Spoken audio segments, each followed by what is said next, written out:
This summer, Hyundai's compact pickup is coming with big updates, which include new styling, new interior design, and many more. With all these changes, it'll become a much more appealing overall package, but does this mean it has everything it needs to be considered a class leader? We're not so sure because things are still far from being flawless, as we found 7 reasons why you should not buy the Hyundai Santa Cruz. Number 7. Small cargo bed. Updated or not, with old or new styling, some things about this pickup don't change. One of them is the fact that this isn't the most ideal hauler you can buy. Back in the day, a standard cargo bed at a pickup was 8 feet, but those days are long gone. Today, it's much more about comfort, so cabins got more spacious and beds got shorter. A standard cargo bed in the full-size segment goes around 6.5 feet. With a mid-size truck, it's around 5 to 5.5 feet. Well, the Santa Cruz doesn't even come close to these numbers. Instead, its compact dimensions clearly indicate small cargo dimensions, but things are even smaller than you would expect. The Santa Cruz features a 4.3-foot cargo unit, so you can barely load anything bulky. Moreover, if you use a tonneau cover, the overall volume goes just around 27 cubic feet, which is how much you get from an average compact hatchback like the Honda Civic. So essentially, the main benefit is that open cargo area, but if we want to be honest, we must say that the direct rival, the Ford Maverick, isn't that much better either. That one features a 4.5-foot cargo bed, so we could all agree that compact pickups don't offer much of a hauling capacity, which is certainly one of the biggest deal breakers for most potential pickup buyers. Number 6. Limited off-road capabilities. Pickup trucks are excellent work machines, but they could also be great off-roaders, which is not the case with the Santa Cruz. First of all, this is a unibody pickup based on crossovers like the Tucson, so its chassis as well as its suspension setup are not exactly meant for off-roading. Instead, pickups like the Hyundai Santa Cruz are designed to provide a convenient ride and mix it with open bed practicality. Once you get off the asphalt, you'll quickly notice all the drawbacks regarding off-road potential. For example, the ground clearance goes around 8.6 inches, which isn't terrible, but still is less than what a typical Subaru crossover offers. Speaking of Subarus, let's not forget to mention that the Santa Cruz rides on the same platform as the Tucson, which also means the same engine placement and layout. Base models come with front-wheel drive only, so it's delusional to talk about any off-road performance in that case. Still, an all-wheel drive system is available, though it doesn't come with any of the typical off-road aids, such as a locking differential, off-road dedicated drive modes, and similar things. Finally, probably the most problematic aspect of the Santa Cruz's off-road potential: approach and departure angles, which are pretty modest and go around 17.5 and 23.2 degrees respectively. The company recently introduced a trim level called the XLT, which represents a little bit more rugged approach to the pickup design. It comes with wider fenders, a blackened exterior, side steps, roof rails, and similar things, but other than visual upgrades, it doesn't improve the off-road performance. Number 5. Fuel economy. Another thing about the Hyundai Santa Cruz we think should be better is the fuel economy. At first glance, it may actually seem pretty good considering that the base engine returns around 22 mpg city and 26 mpg highway. That's certainly better when compared to the V6-powered midsize pickups, but if you compare it with direct rivals such as the aforementioned Maverick, the numbers are anything but competitive.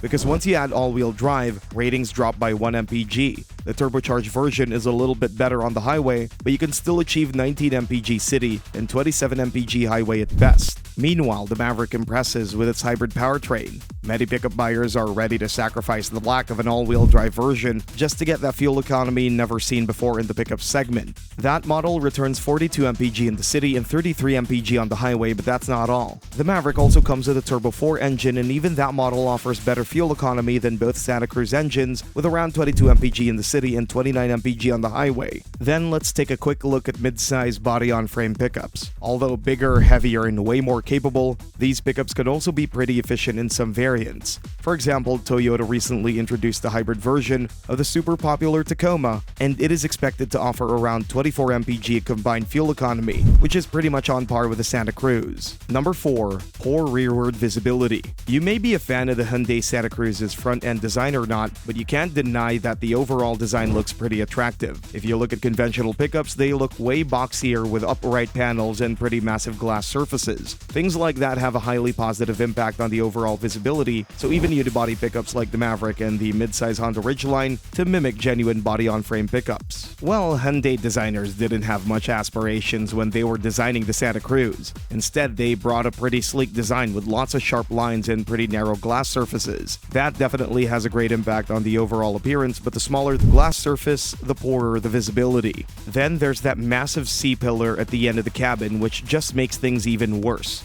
All in all, while front and side visibility may seem okay, rearward visibility is poor and makes maneuvering far more complicated, especially if we consider that although classified as compact, it still features nearly 196 inches in total length. Number 3. Sluggish engine. As mentioned, the Santa Cruz comes with 2 powertrain options on offer, and while the optional Turbo 4 feels quite peppy, the base engine doesn't feel engaging at all. On paper, 191 horsepower and 181 pound-feet of torque should be enough for most, but in reality, things aren't exactly like that. With this engine, the Santa Cruz needs around 9.2 seconds to hit 60, which is anything but quick by modern-day standards. Things become even more intriguing once you realize that even the hybrid-powered Maverick is notably quicker, as it needs just 7.7 seconds to hit 60, despite the same max output and CVT gearbox. The optional Turbo 4 puts out 281 horsepower and 311 pound-feet of torque and offers significantly better driving dynamics, including 0 to 60 in about 6.3 seconds. Still, it's worth mentioning that despite the 30 horsepower and 30 pound-feet deficit, the turbocharged Maverick is still 0.1 seconds quicker when it comes to the 0 to 60 sprint. Number 2.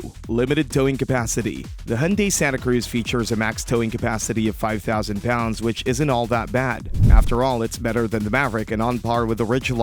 Still, to enjoy this maximum capacity, you need to get a version with Turbo 4 and all-wheel drive, and that would cost you at least $40,000. For that money, you can get a mid-size pickup like the Chevy Colorado or Jeep Gladiator, which can tow up to 7,700 pounds. In other words, if towing is your priority, then the Santa Cruz isn't the best choice for you. Because as we've already mentioned, cheaper versions feature front-wheel drive, and that's by far the worst layout for towing. So if you get a cheaper version of Hyundai's pickup, the best you can get is 3,500 pounds, which is on par with most similarly priced crossovers. However, if you prioritize hauling over towing, then the Santa Cruz is actually an excellent choice, considering that the max payload capacity goes up to 1,750 pounds, while the least capable variants can also haul way over 1,600 pounds. Number 1.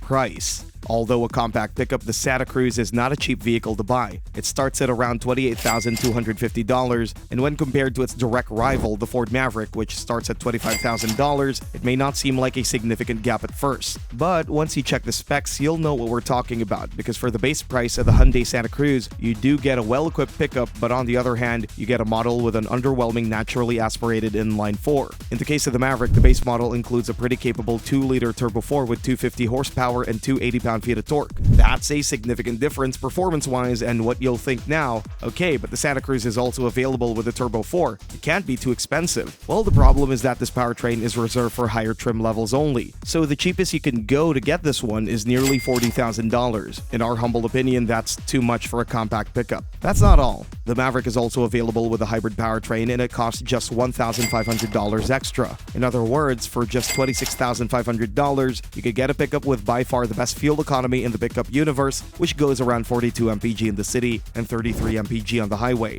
In other words, unless you like the Santa Cruz's styling better and really need that extra dose of refinement, the Maverick remains a much better deal in our book. After all, sales figures speak for themselves. Thanks for watching, and see you next time.